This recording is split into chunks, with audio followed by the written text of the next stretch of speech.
States of America and to the republic for which it stands, one nation, under God, indivisible, with liberty and justice for all.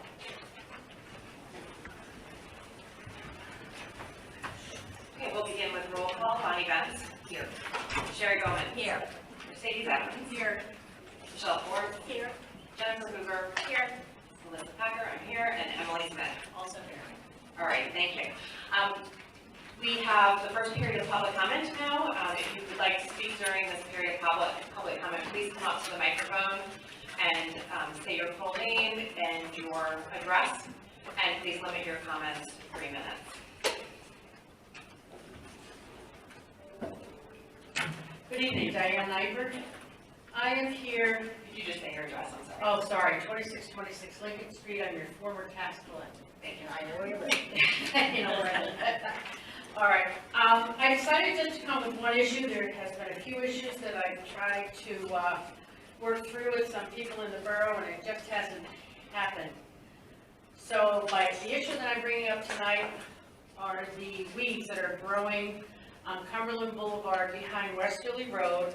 So if you think of Jersey Mike's and Core Life, and then take yourself up to Lincoln Street. And back in the spring, I filed a form with the borough complaining about the weeds. I've talked with people a few times. I've received different answers, and I don't think any of them are acceptable.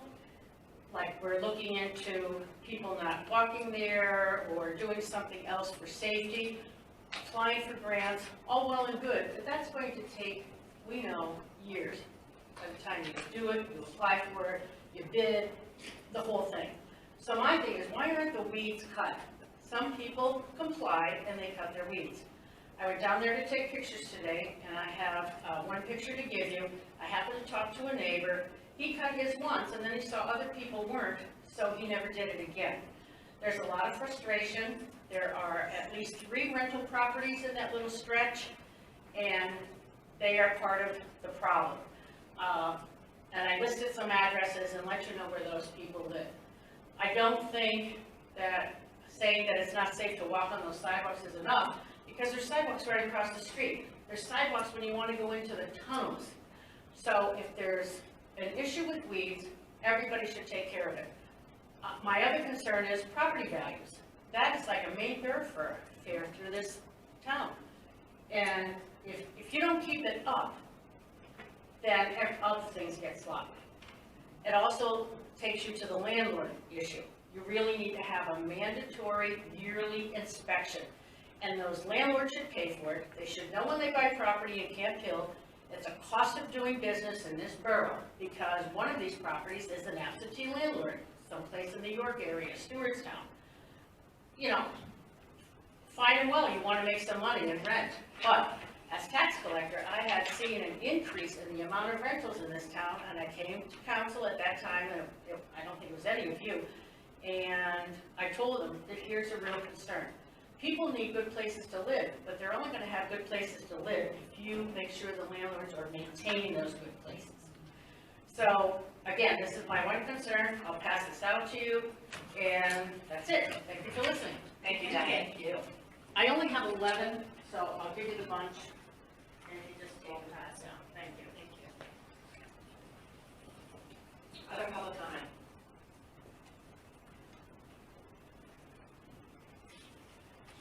Okay, seeing none, we'll move on to President's announcements. I'd first like to announce that we met in executive session prior to this meeting to discuss possible settlement of the litigation between Sterling-Co and the borough. That's the property at Chestnut and 32nd Street. The developer is Sterling-Co. And so I will turn this over to our solicitor for an update on that, where we are there. Thank you. This is a settlement that we've been working on for almost a year now. Before that, it was a long and protracted land development process that has sort of led us to this position because of multiple pieces of litigation filed by the developer against the borough. The goal of this settlement is to finally resolve that with a proposed development on that site that I think I speak for the borough, we believe is much better suited than the original proposal. part of this proposed settlement, the developer will be building a financial institution on the corner of 32nd and Chestnut Street. On the screen there is the intended, it's a site plan, it's not a final engineered design, but it gives a good rendition of what's being proposed. So I'll walk through a couple of the highlights.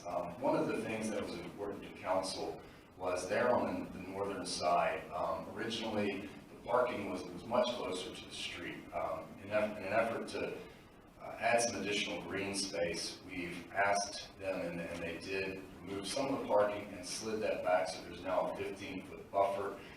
We'll have some discussions with the developer about some of the plantings there to just generally improve the look of that area, so you're not looking at a stark parking lot and a bank.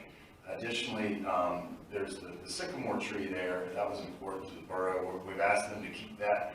Obviously, if something happens during construction to the root structure, we hope that doesn't happen, but the intent is to maintain that sycamore tree. But just adjacent to that is a small pedestrian plaza that we discussed with the developer, and that's a popular area for crossing the streets. We wanted to provide, some walkability, so that was one of the things we worked with the developer on. If you slide around to the southern side, you do have a drive-through ATM. This is not a drive-through window, it's strictly an ATM, and then there is a little traffic roundabout there to go through. There are approximately 28 parking spaces. The intention here isn't to have a huge retail bank. It's more for, frankly, the location is ideal to announce the presence of a new banking institution to this area.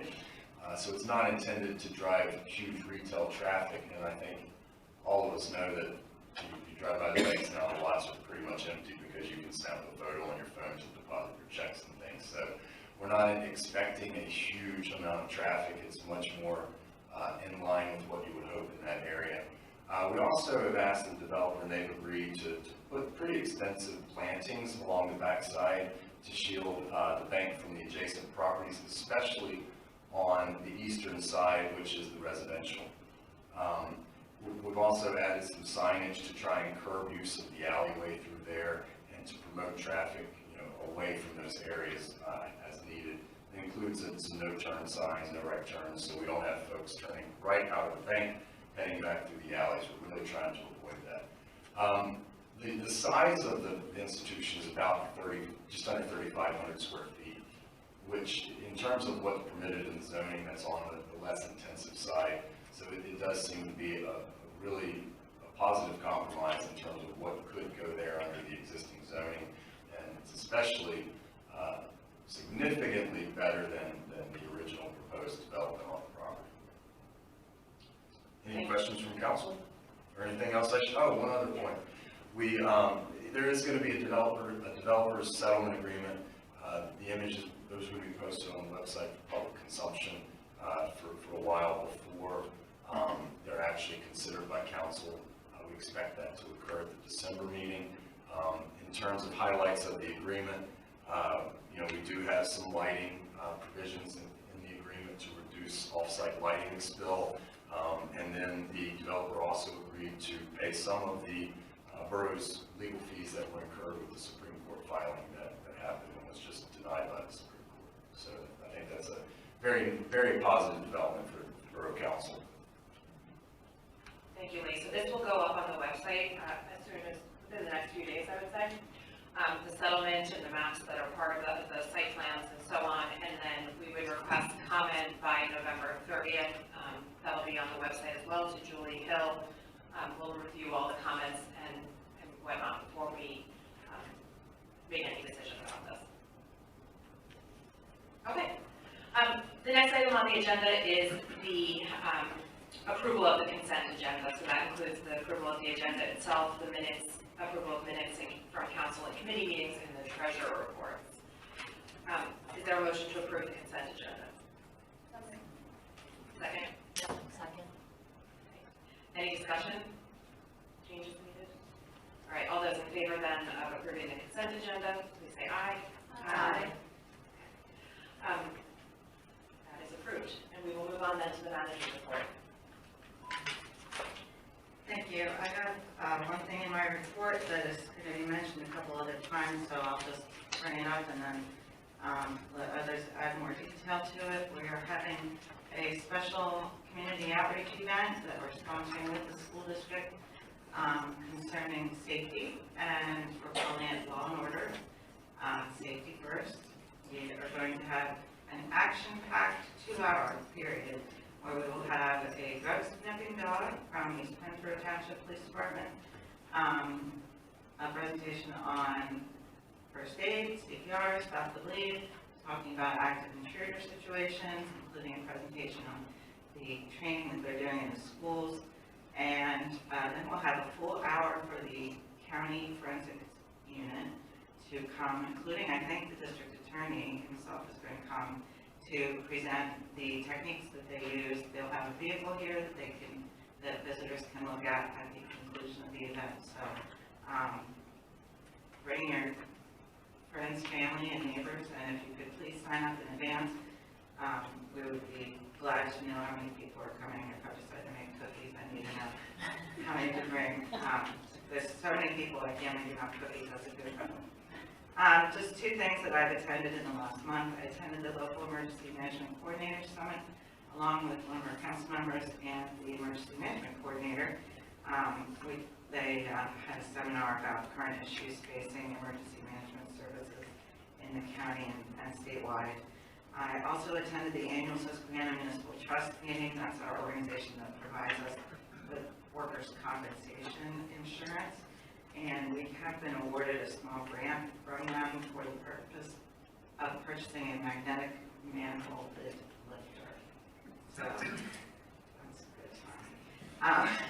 Also, I'm excited to announce that the County Board of Commissioners did vote to grant the borough $300,000 from through their recovery grant program, which is their distribution of their ARPA money. And funds have been incorporated into the budget that you will be looking at tonight to offset the cost of the Seabrook Park sewage pump station project. Thank you, Sarah. We'll move on now to reports of committees and board liaisons. The first committee to hear from is public safety. Thank you. Let's start with the mayor's report. Okay, thank you very much. Tonight, Council, you're going to be asked to consider 2 police officer candidates for appointment. The top 2 off of our eligibility list is Jason Gerg and Brian Frankie, and that appointment would be contingent upon successfully passing the medical and psychological exams. The police department handled 686 calls in October. The fire department handled 29 calls and spent 63 hours on those calls. And activities for the fire department, we did a lot of fire prevention presentations in October. We talked to over 500 students in elementary schools, preschools, and whatnot in town. So that is my report.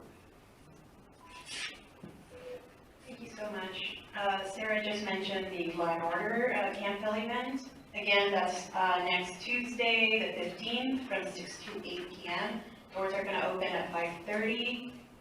So please bring your neighbors and friends and your kids. It's going to be family friendly. So we welcome you to that. The committee has been discussing the towing RFP, and we hope to bring that up to council in December. That's the plan for now for your consideration.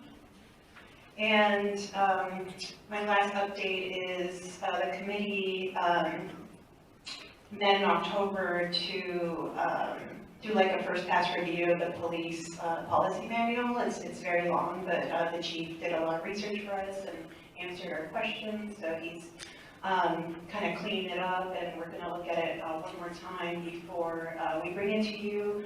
Originally, we thought it would be ready for the December meeting, but it might not be ready until January. So just wanted to give you an update on that. And that concludes my report. Any questions for Ms. Davis? Okay, Public Works, Jennifer. Thank you. The Public Works Committee met recently on November 1st. Our next meeting is Tuesday, December 6th. talked about a variety of projects, all of which are discussed in the meeting minutes that are included in the meeting packet, which is available online. Just to highlight a few of the things that are not action items, Ms. Gibson did talk about the $300,000. She had informed us of that as well, and that was for sewer infrastructure work at Seabrook Park and the pump station and elsewhere. And we also discussed perhaps additional ordinance changes that would perhaps assist our staff with enforcing against some pump use and connecting that to our sewer system. So we referred that for further conversation to planning and zoning.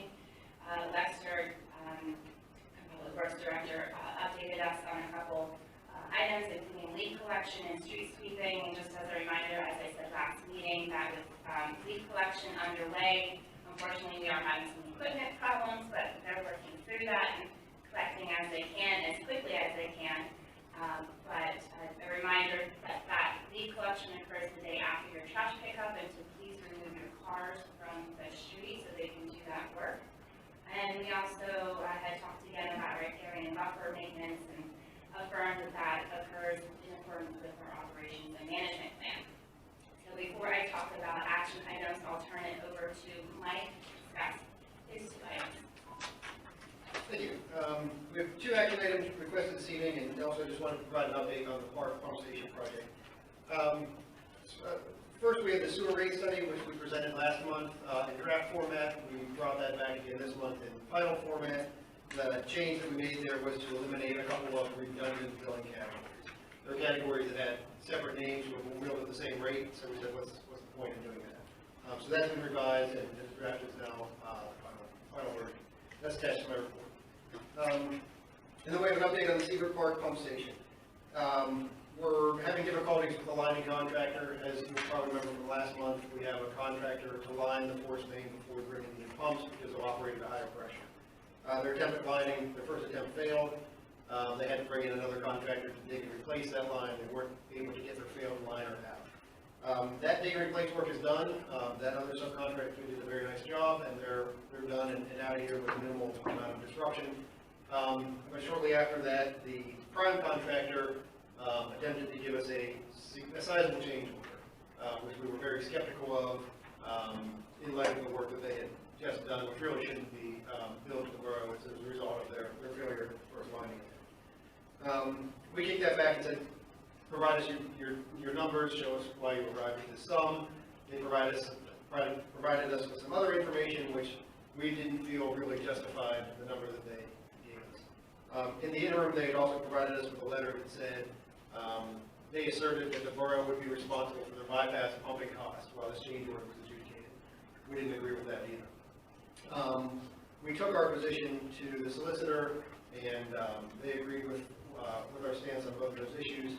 And today, we sent a letter back to the contractor contesting both of those, denying their change order, and requesting a construction job conference. We're going to try and set that up for early next week, when we can talk about what's the path forward on this project, if there is one, or is there going to have to be another remedy that involves pulling the bond or arbitration or something like that. So it's a rocky road with that contractor before we're working through. The pump station part of that project, we have had the pre-construction meeting with the pump station contractor. Some of the equipment, specifically the pumps that were sourced through CoStars, have been delivered and are stored in Lester's public works yard, and generators are still in production. So we'll have more to follow on the schedule for the actual pump station building, but at this point it's a little bit in flux depending on when the equipment comes in. Anything on the pump station project before I move on? Yeah, and when do we think the bypass will go away? We don't really know right now. Yeah, I'll probably know an answer to that better after the meeting early next week. The contractor that we have would like to get that out of service, and we would also like to get it out of service as quickly as possible. The key point that we really want them to do is to line the pipe under the Camp Hill bypass. And I know it's tricky because we're talking pumping bypass and Camp Hill bypass, but under the road. That's a piece of the system that we really do not want to try and dig and replace. In fact, I don't think PennDOT would let us dig and replace. So if we can't line the portion under, I'll say, Cumberland Parkway then we might have to bore under the highway, and that's a much more expensive proposition. So what we want for the contractor to do is align that piece, and then that's the end of the contract, because we're having so many difficulties with them. Maybe we can work it out with the current contractor, maybe we have to bring in another contractor. There are a couple of different options we can pursue. We don't know which way that's gonna fall at this point.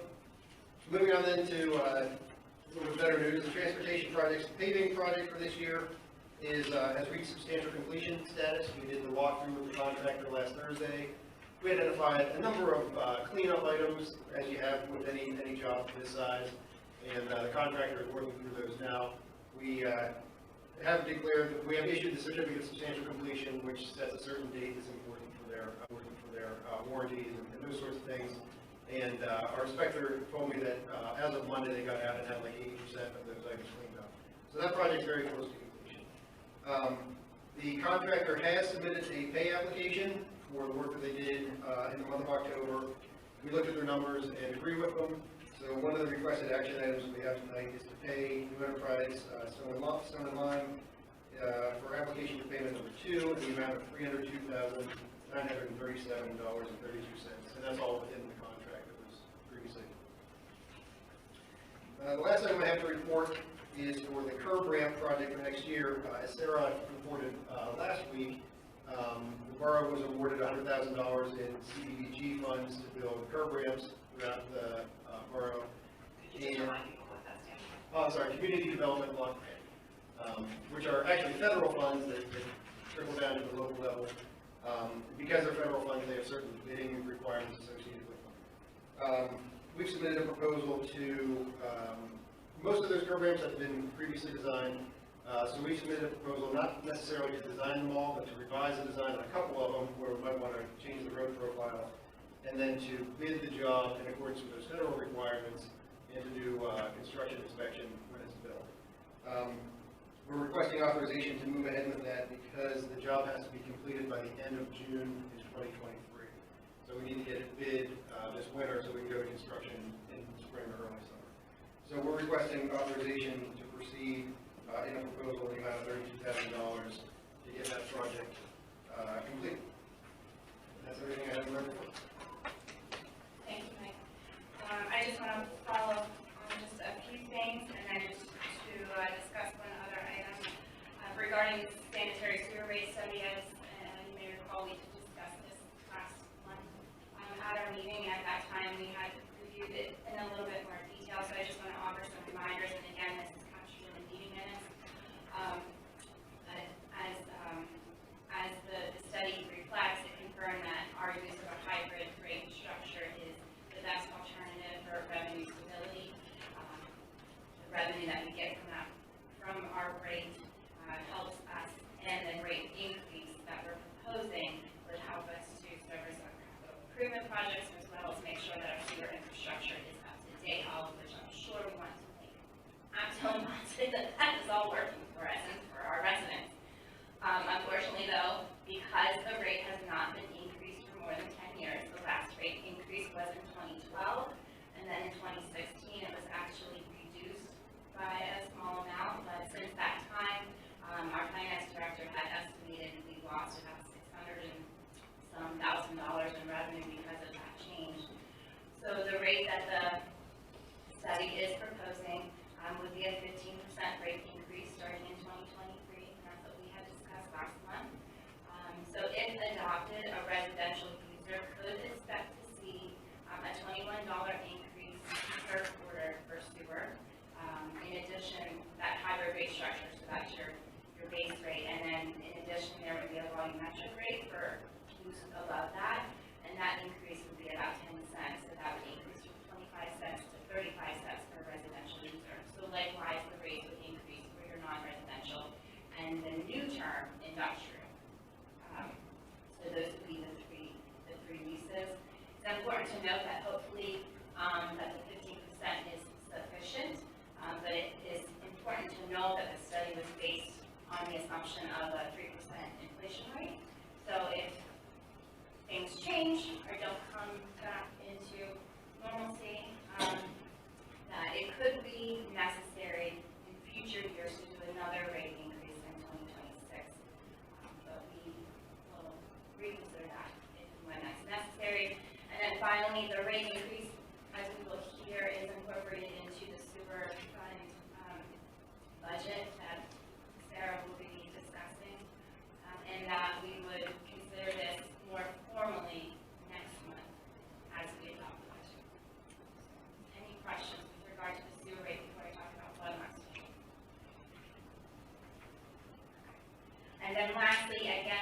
talked about this briefly last month, so this would be the second time, but our trash and recycling contract has been bid. We had received one bid, and the good news is that our basic residential service and the guidelines for that will continue to be the same. We'll continue to realize the same community benefits of that contract, but unfortunately, due to operating costs of the hauler and the collector, our rates will increase by about $25 a quarter starting in April 2023. And then likewise, if you're using low volume service, that would also increase by about $2. And again, that first rate increase would start in the first quarter of 2023, and then there would be subsequently annual increases in 24, and in 23, 24, and 25, and then there's additional extension renewal negotiation language. So that would be the action item that we have before us to adopt that, approve that bid option A1, which again would basically ensure the same service that we have. Any questions?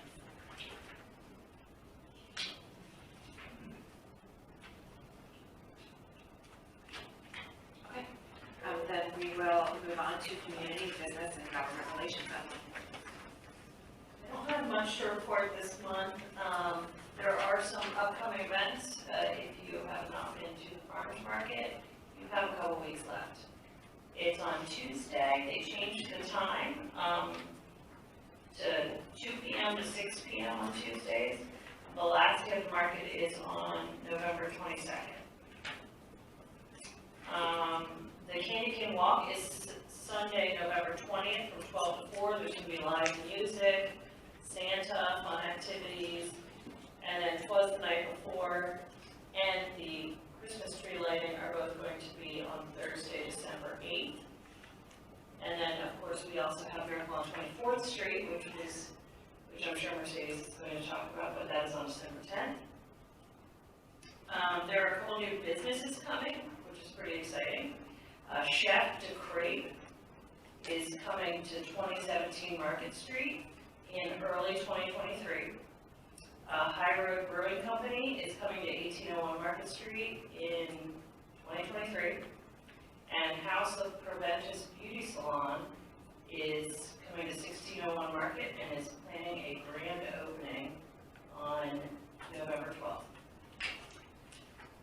So other than that, we discussed last month, and I think the month before maybe, we discussed the junior council person and junior planning commissioner positions that we're going to have.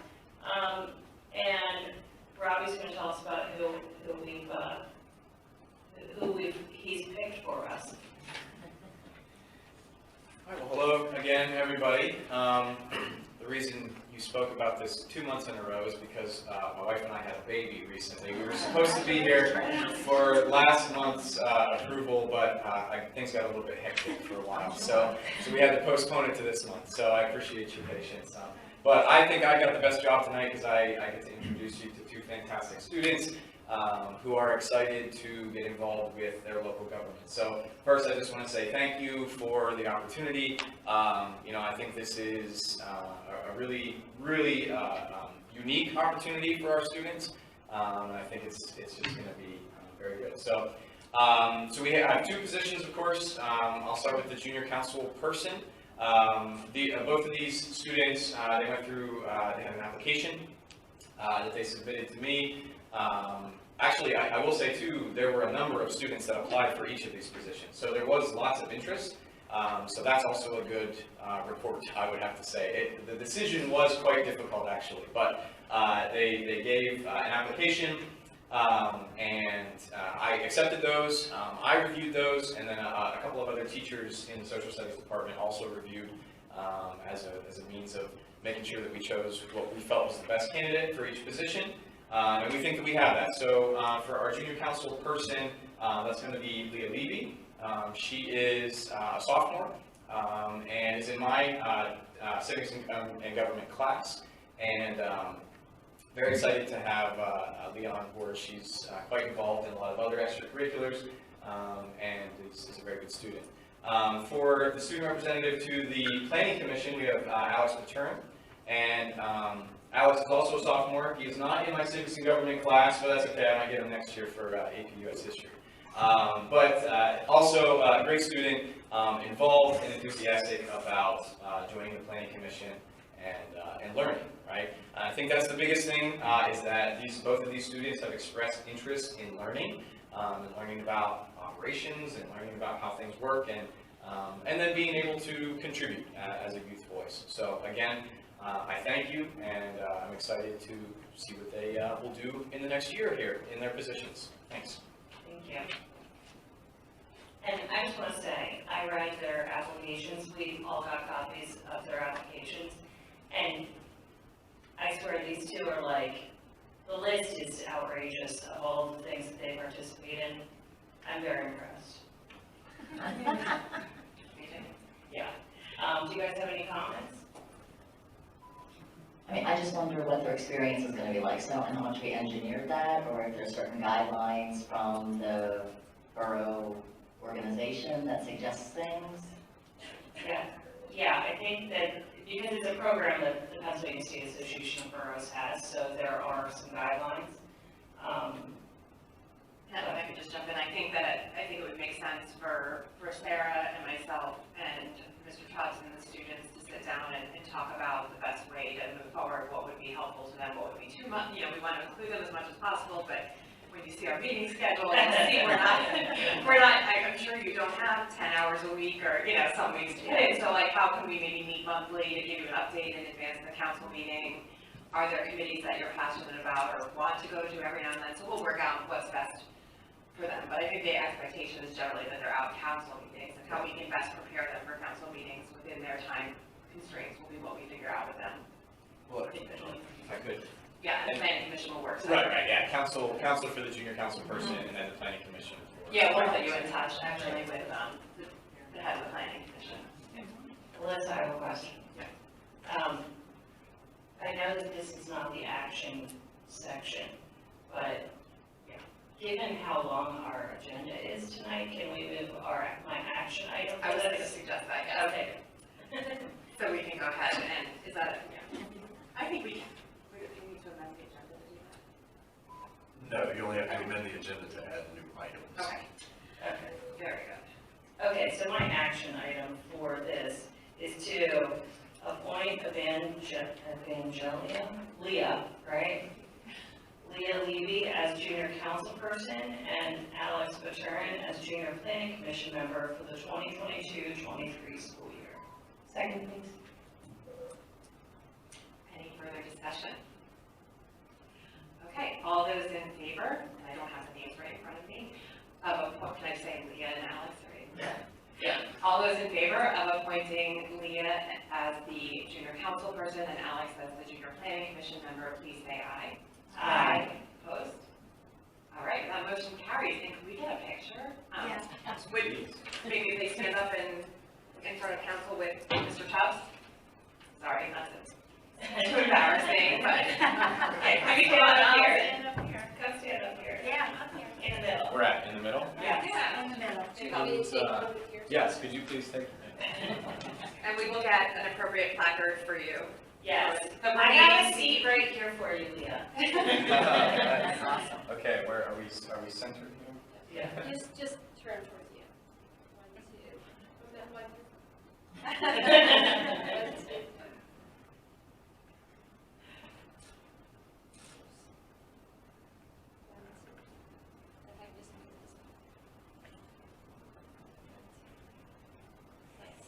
Thank you. On all of our social media sites.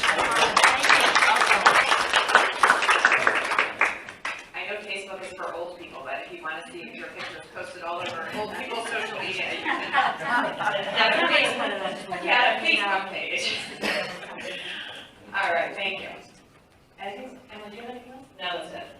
Okay, thank you. Oh, one last thing. Sorry. My community business and government relations meeting for tomorrow has been canceled because we didn't have anything on the agenda, so. Thank you. Okay. Next up is Parks and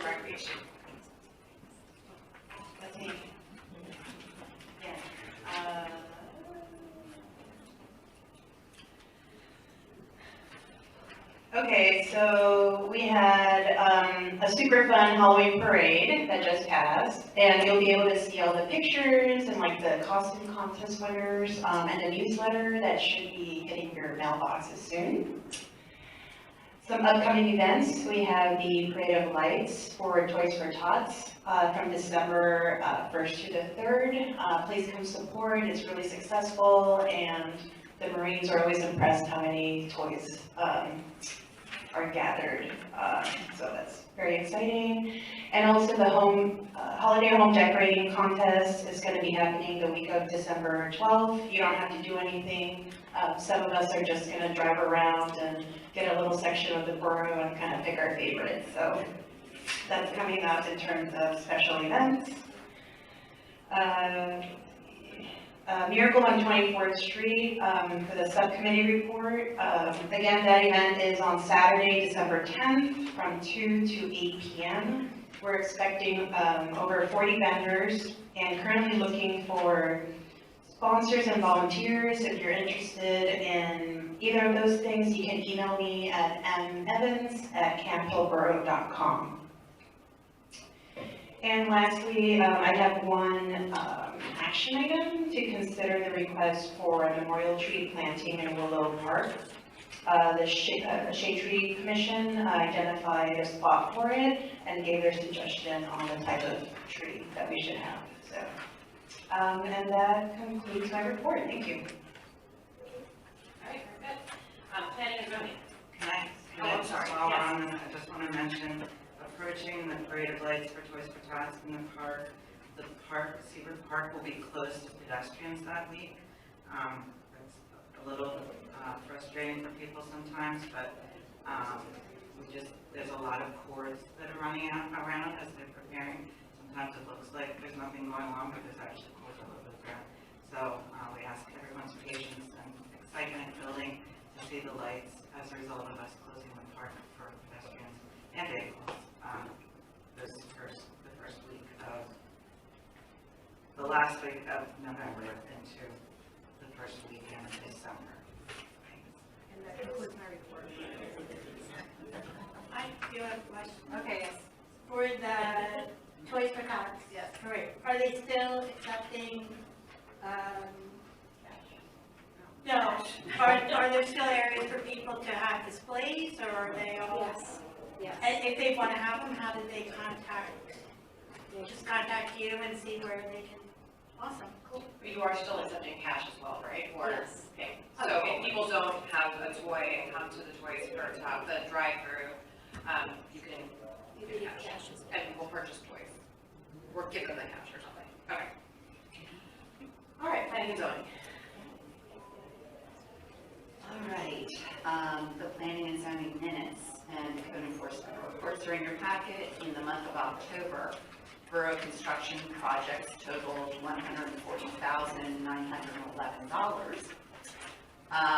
Of note from our last planning and zoning committee meeting, even though it's in your minutes, just for the public's information, because I don't know if everybody read the minutes, we were provided an overview of a solar power installation study that was specific to the borough building, public works buildings, and the fire department buildings.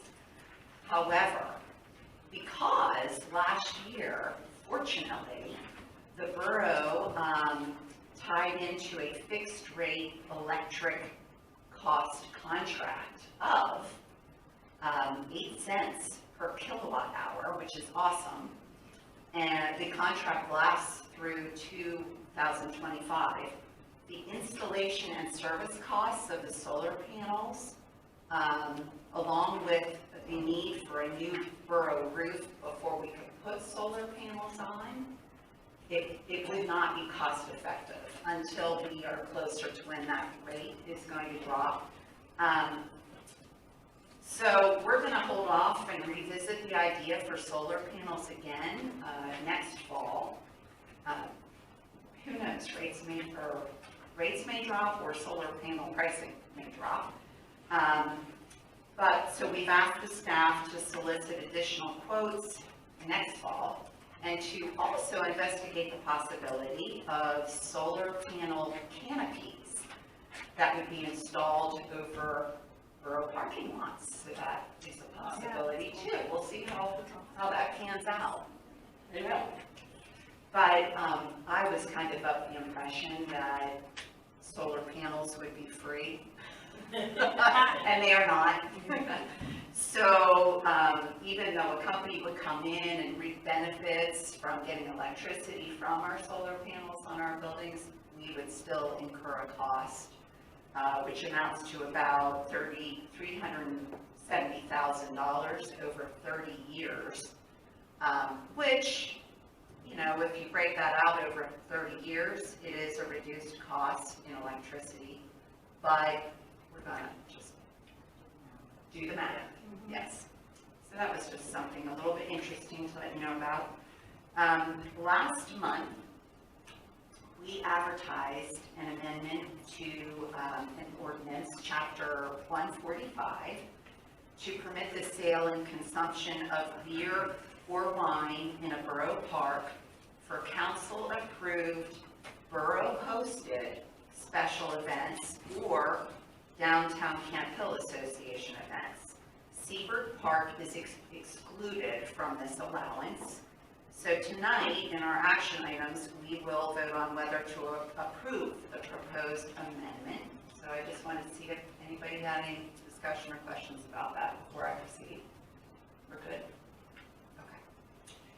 Next, later tonight as an action item, we will consider the advertisement of the proposed amendment to Chapter 113, which is the Fire Prevention Ordinance. The amendment is in relation to Act 74, which the state just passed. Act 74 imposes tighter provisions for the use of display fireworks and also for consumer fireworks. And it allows municipalities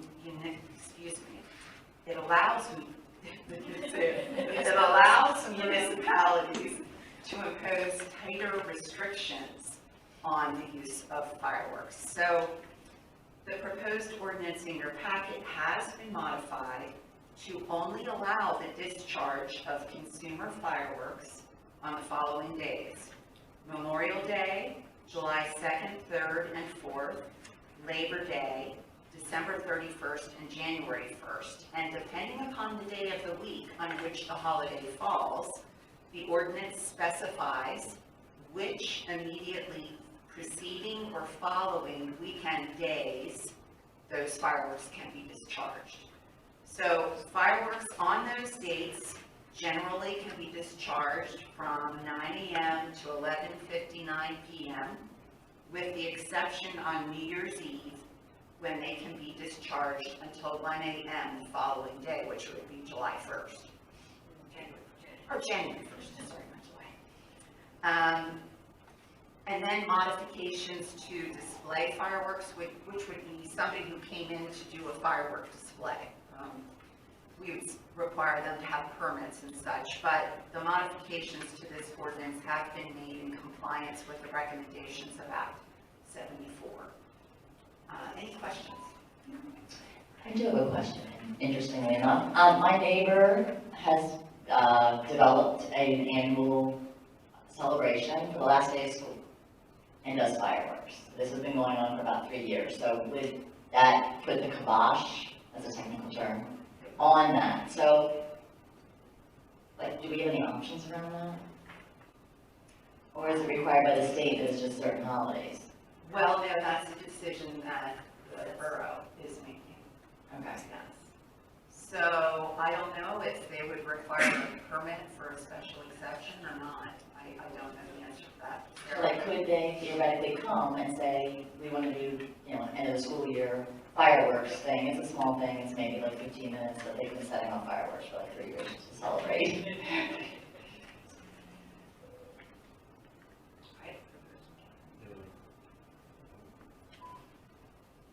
I don't believe we built anything in for that. We did not build any special exception type situation for requests like that. Maybe bank off the bands.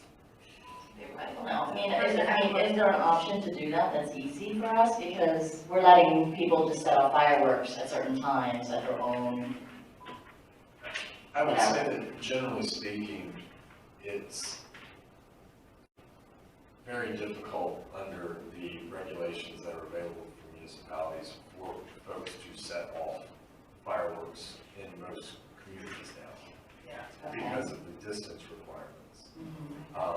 So, you know, I think that that's been the reason for the prohibition, but for instance, one of the things is 150 feet of a building or vehicle. Which, Yeah, they're gonna have to, I mean, yeah, we already have Correct. some of that, but what about things like Diwali? That could be another holiday circumstance that people might wanna set off fireworks. So like, there's certain, I guess I wanna make sure I understand the ordinance, it's saying that in certain dates, people can set off fireworks. And that's it. So are we being very inclusive around other celebrations that might happen, that folks wanna set off fireworks? There's no religious, we're not excluding any religious, it's not like they can set it off on Christmas and not any other, like, Diwali, it's not like, it's secular events like July 4th and New Year's Eve. So I don't, those are not, July 7th or. yeah, well, around I July. don't think Diwali is a religious holiday. I think it's just a celebration of lights. But I'm just asking because like Cultural or why, religious yeah, holidays. so why do we have some cultural ones and we don't have others? I guess is my question. Well, this is a question for Sarah and Lee. You know how we have people submit permit requests for like a block party? Is this something, a special event that they could submit a permit for? What would be the point of the ordinance?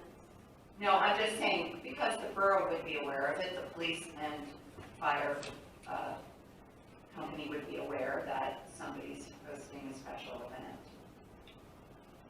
I'm just asking. I think that this legislation was intended to allow municipalities to more strictly control fireworks. So I don't think that the Borough of Camp Hill has to more strictly enforce fireworks. But this gives us the opportunity to do this. I don't know that we have to. We could not have these kinds of limitations. But if you're going to limit it at all, you should have a more objective measurement for what qualifies as an opportunity to set up fireworks.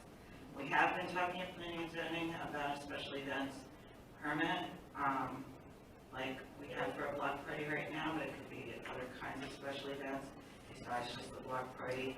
And I guess one of the components of that would be that they have to tell us if they were going to use fireworks or not, if they were having a block party on July 2nd or something. That would help the fire company to be aware of an event coming up like that. But yes, this ordinance is controlling fireworks more than what we currently have controlling. So how can we ensure that folks who might want to celebrate outside of whatever, but I haven't, I have to look at the dates, but how do we I help think them? we're voting to authorize advertisement of the ordinance, so we have spoken about this at least twice, three times in committee. Okay, I think there are other ways to celebrate other than fireworks, and I think a lot of people would prefer that fireworks were restricted. So I think there are lots of ways for people to celebrate special events that are less traumatic to our veterans and our pets, and I don't have any problem, and I think it needs to be, like, I think we would need to have a vote on it at council, like, I don't know that there's, I don't, if the committee is recommending this, yeah, And but I we're mean, going to authorize, so if we advertise it and we receive comment back that says something different, then certainly take that into that's consideration. fair, that's fair. But just keep in mind, if we would substantively change the ordinance, then though, we would have to re-advertise. Yeah, but it's a chance, I mean, the chance right now is, from this point forward, if people do have comments about the use of fireworks or celebrations, they should look at this and give feedback. Anybody else? Okay. All right, next item, draft zoning ordinance update. 3 months ago, the draft zoning ordinance was shared with the Borough Planning Commission and the county for unofficial review. Since then, their comments have been taken into consideration, and our consultant, Charlie Schmelt, has made changes based on those comments. The Planning and Zoning Committee is recommending the council officially forward the updated zoning ordinance, all parts, to both the Borough and County Planning Commission. And I believe we would also like it publicly advertised for a 45-day review, right? Or do we wait until after they review? Once you Okay. set the hearing date, then you Okay. advertise. Okay. So, any comments? My only comment is to say thank you for your perseverance. To you and to Sarah and to others who have worked on this for many, many months and Years. more. So, what I would say is, as you read through this, if you have any comments, forward them to Sarah, who can forward them to the Planning Commission. I know there was, in Part 7, some questions that I had. Not that anything is wrong, I just had questions. So I'm going to have the Planning Commission think through some of my questions as well. But it's really important that you read it, and if you have any questions on what's been changed, currently out on the website, you can access the existing zoning ordinance and compare it to what's in your packet, or what, this is in the packet, I think. So anyways, that's where we stand right now. So we'll see where it takes us. Okay. And is that it? That's it. Okay, thank you. Next is the personnel policy and procedures. Michelle? Okay, we have positions that will be open for appointment in January, this coming January 2023. We have one opening to serve a 6-year term for civil service. We have 2 openings to serve 3-year terms for human relations. Our planning commission has 2 openings, and they serve 4-year terms. Stormwater Authority Board, we have 1 opening, and they serve 5-year terms. The Zoning Hearing Board has 1 opening that serves 3-year terms, and all of those can be found on the website, and you can apply on there. The Recreation Commission has 3 openings that serve 3-year terms, and they would apply directly to Recreation, to Audrey. I just make a quick comment, something that came out of the meeting when we had the liaison meeting with the school board. School board member talked to me in the parking lot afterwards and said they're really struggling with getting volunteers. So there seems to be a cultural shift after the pandemic that there's fewer people wanting to volunteer to do things. So I don't know if any of our committees can think about that, but how can we heighten and get community members to understand the importance of volunteering? I think that would be really welcome across our open positions as well as stuff that the school district would like to do. So we kind of talked a little bit about that and just about what the qualifications are for many of the commissions, and there aren't always a lot of qualifications that you need, and a lot of things you can learn after you're part of it. So if you're interested in something, please apply. And then, yeah, it's a lot more fun than you think it'll be. Okay, thank you. Finance, Sherry. Terrific. Thank you, Madam President. First off, I want to thank Jen for leading our October Finance Committee meeting. Thank you so much, Jen. Excellent notes, as usual. Just a couple things on what's going on over here. This committee did meet on October 27th, and they went through things. We've been working on our budget, so we'll talk a little bit about that this evening. That's getting very close to being finalized. Let's see here. We had a couple meetings, standalone meetings working on the budget, so we also had another meeting around the budget on October 19th. Let's see what else I want to mention. We are going to consider a resolution that is being driven by state provision, Act 57. So in the second half of the meeting, I'm going to make a motion to approve a resolution.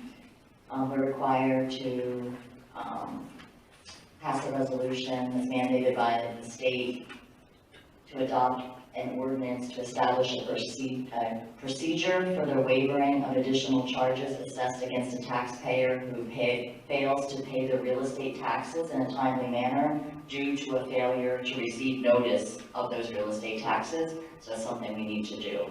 So we will look at that.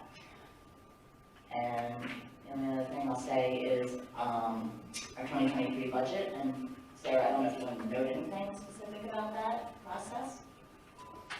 Everyone has the final budget in front of them, in your notebooks. The budget is available for public review, assuming that council votes to advertise it. Jared did the narrative, and I said I would read it and finalize it, and I didn't finish it yet. So when it gets posted on the website, there will also be a narrative that goes along with it. Just a few pages to give an overview of how our budget looks. It doesn't look that much different than it does other years. The main difference this year is that we have a set aside for ARPA funds, which is a great benefit to the borough and all communities that have received these federal dollars we're actually able to budget for them in 2023 budget. So all the other categories are the same as what we usually budget for. There's a $1 million transfer intended from the general fund to the capital capital improvement fund. And that kind of gives the details in that fund as to the big projects that are multi-year projects that are ongoing and will continue into 2023. So all of those documents are in your color-coded packets and will be available to the public both online, or if you want a paper copy, you can stop in the office to review a paper copy of the budget. Terrific, thank you very much. So when we get to the second half of the meeting,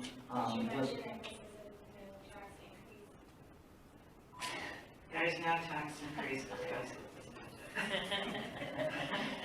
That's a very important piece of information. Right, it is a balanced budget, and it is no tax increase proposed. It's very limited increase in the overall expenditures. Thank you to Sarah and to Jared for all the hard work to guide us through the budgetary process. I mean, it's a big effort every year, so thank you. And in the second half of the meeting, I'll be making a motion for the advertising of that budget, which we will consider at our December 14th meeting. I think it would be helpful if we just hear a little bit more, maybe Lee, from you, about the property tax penalty waiver. Is this required? What happens if we don't have this? Can you just tell us a little more? Because we did not, this is something that just came to us and we did not have time to discuss in Finance Committee. Sure. Basically, the legislature passed legislation this year requiring that all municipalities adopt this resolution. And what it really deals with is the waiver of penalties and fees when a taxpayer can demonstrate that they did not receive, through certain requirements, their tax bill. The idea being, well, if you didn't get the bill, it's not appropriate for you to have penalties assessed on you. So then within that legislation, they have requirements that what you need to do, or what the taxpayer has to satisfy. They have to provide a waiver request. It's a form developed by DCED, the Department of Community and Economic Development. Within 12 months of the qualifying event, those are laid out in this resolution. The other, they have to attest that the tax notice was not received, and they have to provide the tax collector with a copy of the deed showing the transfer, which would then demonstrate that a qualifying event occurred. And then they have to provide all of that and pay the face amount. Okay, so if you've been receiving a tax bill at your house for 10 years and 1 year you don't you Correct. say you don't get it, that wouldn't qualify. Correct. Hey, do you recall when this went through the legislature, did they say how often people tend to clean this occurs? Is this like a one-off instance, or somebody said happens a lot? There was, put it this way, we follow various legislation that might affect municipalities pretty closely, and this one kind of came out of left field. Fireworks, on the other hand, you know, that's actually like the biggest thing that's going on in the legislature for municipalities in years. So of course, we've been following that one. This one, it just plopped on our desk, and, you know, it didn't even go out to a lot of the associations. I know PSATs did, but some of the others did not. Okay, so we have to pass this. Correct. All right. Borough School District Liaison, right? Really no updates this time. We had our meeting in September, so I'll report back once we have our next meeting. Thank you. Stormwater Authority Liaison? Okay, the stormwater meeting was held yesterday morning. The fourth quarter billing was just sent out on October 13th. Currently, there are $13,689 in stormwater fee collections, and those monies are 3 quarters past due. So it is a collection agency that's working on that. The camera televising of the stormwater pipes is still going on. It is 1/3 to 1/2 of the way done. Mike, our engineer, explained that next year, when it's complete, the ultimate goal, the ultimate plan, is to overlay a map of the borough roads with what he called a heat map of the televised storm system. And that heat map would kind of overlay where good pipes are and bad pipes are, based on a rating system. And the idea is with that overlay, it would assist in identifying work where not only both the roads need to be milled and repaved, but also areas and those same roads where pipes need to be repaired.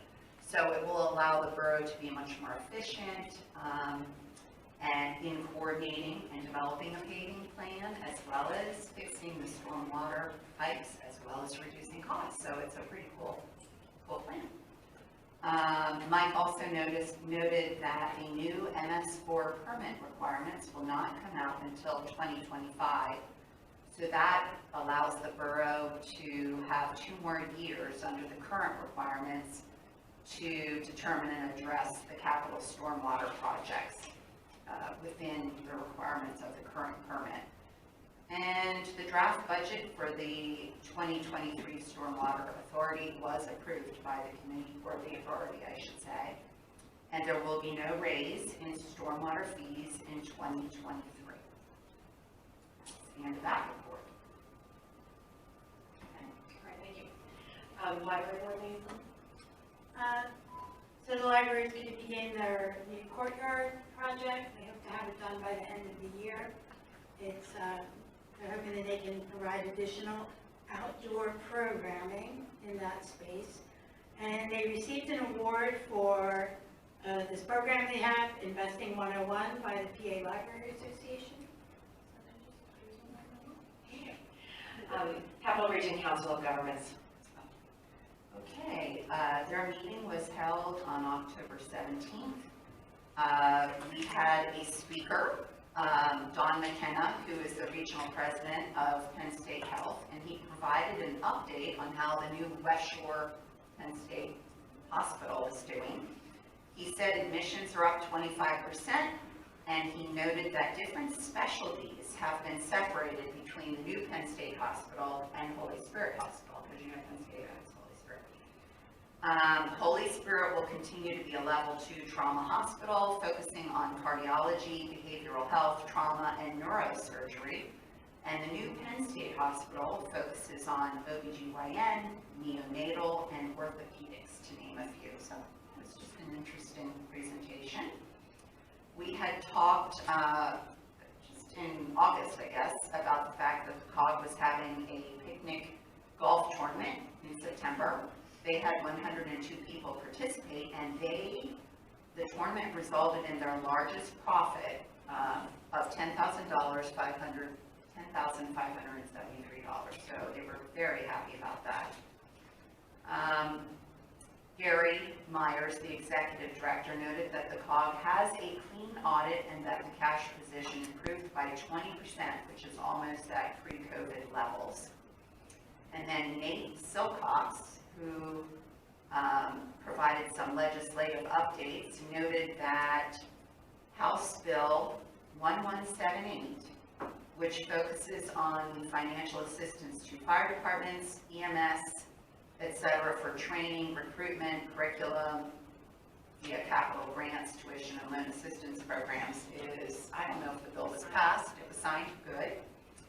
And he also said that there is right-to-know legislation right now being considered that would help with handling some rights that didn't pass. What are you saying? Well, no, I would just note that this is the end of the 2-year legislative session, so if something has not crossed the desk and signed by the governor, it will start anew in January. Okay, all right. Well, these were his updates, so oh well. Let's see, and then there was an update for SAFER. SAFER is, I think it's an organization that is funded by grants, I think, state grants or something. It helps with staffing for adequate fire and emergency response. He noted that the SAFER organization has provided 33 physicals for firefighters. They are hoping to complete a goal of 50. They are working on potentially budgeting for insurance for firefighter 2 positions, which would give insurance of $25,000. They said, looking at Providence Insurance, it was a term policy, and I don't know if they're going to move forward with that or not, but that's what they're looking into. So, and their next meeting is November 21st. Thank you, Connie. Okay, well, with that, then we enter the next period of public comment. This is public comment ideally related to the action items we'll take, and then we'll have a third period of public comment kind of open again. So if you would like to provide public comment regarding the action items, please come up to the microphone and state your name and address and limit your comments to 3 minutes. Okay, seeing none, we'll move along then. Public safety.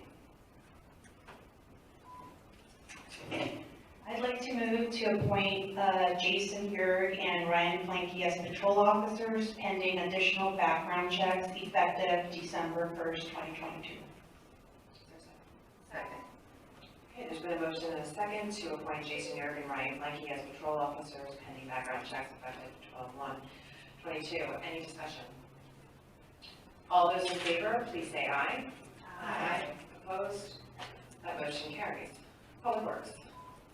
I move that we approve the application for payment number 2 in the amount of $302,937.32 to New Enterprise Stone and Lime Company for the 2022 paving project. Second. Okay, we have a motion and a second to approve the agreement, for application for payment in the amount of $302,937,032. Any discussion? All those in favor, please say aye. Aye. Opposed? Motion carries. I move that we approve agreement with HRG for services associated with the 2023 curb ramp project in the amount of $32,000. Second. Okay, we have a motion and a second to approve the agreement with HRG for services associated with the curb ramp project. Any discussion? All those in favor, please indicate so by saying aye. Aye. Opposed? The motion carries. And finally, I move that we award the refuse and recycling contract to Penn Waste Incorporated in accordance with specifications of bid option A.1. Thank you. So there's been a motion and a second to award the refuse and recycling contract to Penn Waste in accordance with the specifications of section, option A1. Any discussion? All those in favor, please say aye. Aye. Opposed? That motion carries. All right, community business and government relations, we already did that. All right, so moving on to Parks and Recreation. Hi, I'd like to move to approve the request for memorial tree planting in Willow Park. Second. All right, we have a motion and a second to approve the request for tree planting. Any discussion? All those in favor, please say aye. Aye. Opposed? Motion carries. Or it's approved. Planning and zoning. I would like to make a motion to adopt ordinance 2022-08 to permit sale and consumption of alcohol in Borough Park. Okay, we have a motion and a second to adopt ordinance 2022-08. Is there any discussion? All those in favor, please say aye. Aye. Opposed? Okay, that motion carries. I would like to make a motion to authorize the advertisement of the amendments to to Chapter 113, the Fire Prevention Ordinance. Second. Okay, we have a motion and a second to advertise the amendment of Chapter 113 of the Fire Prevention Ordinance. Any discussion?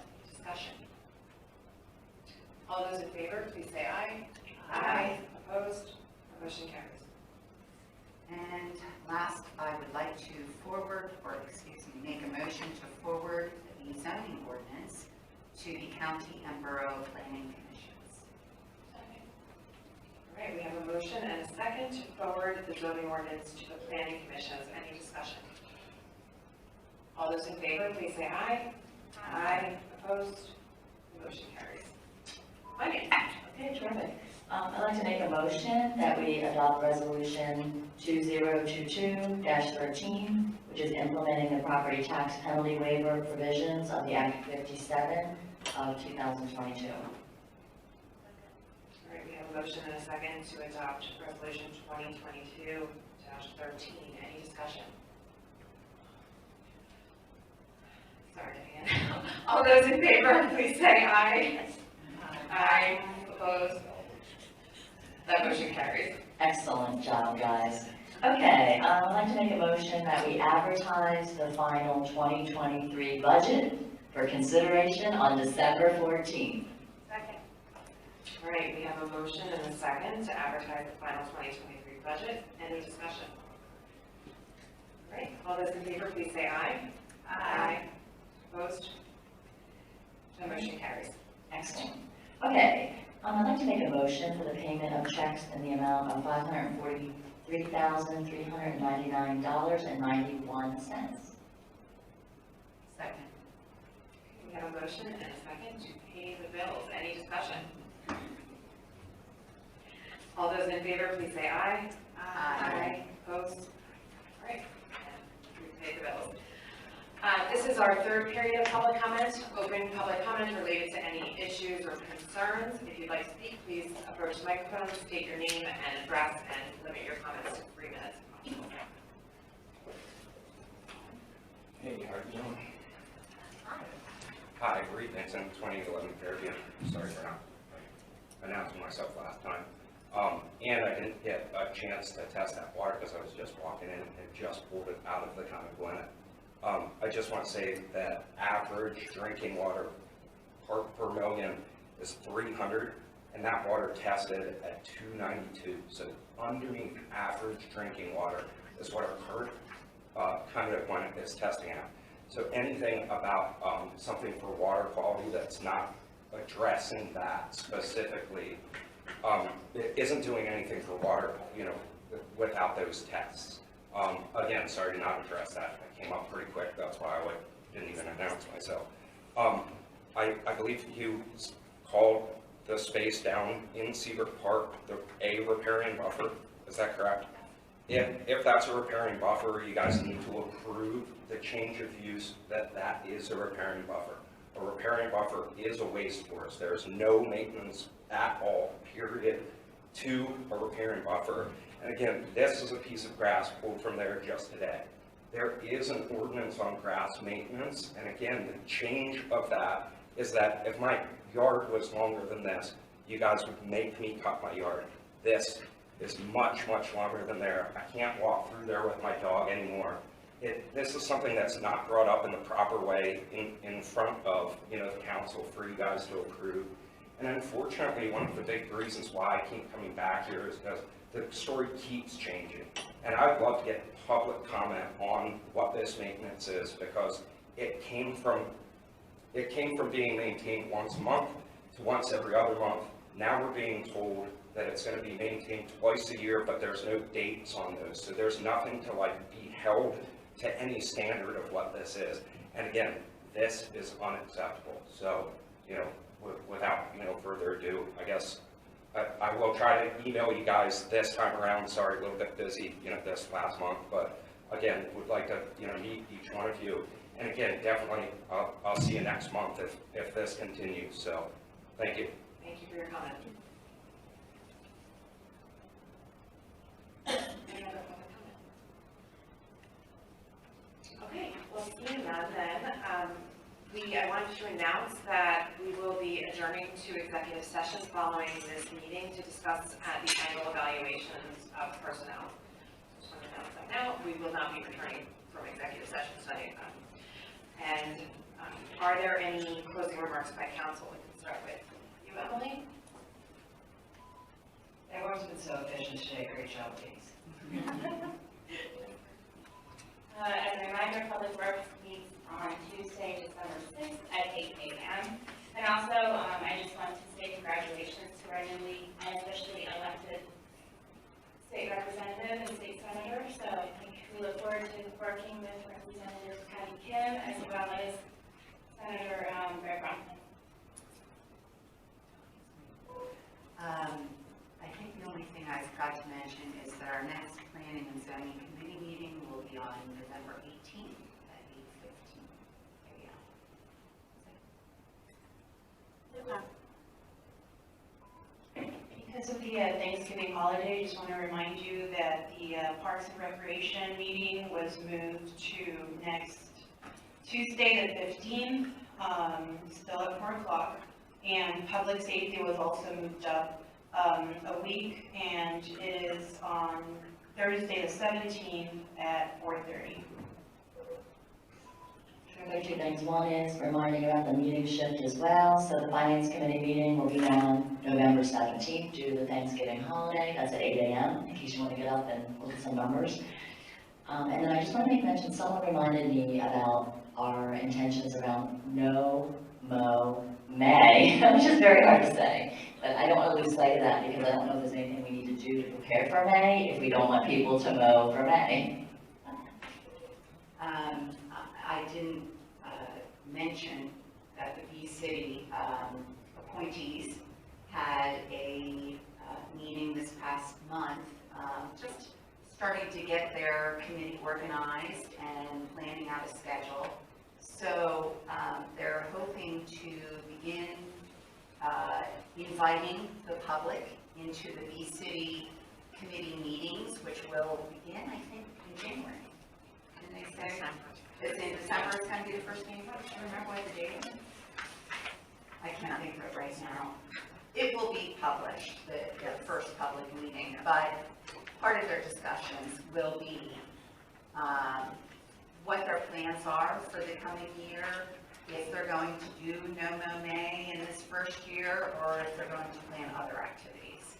So, more information to come. Thank you. And with that, we are adjourned. Sorry. At 8:20.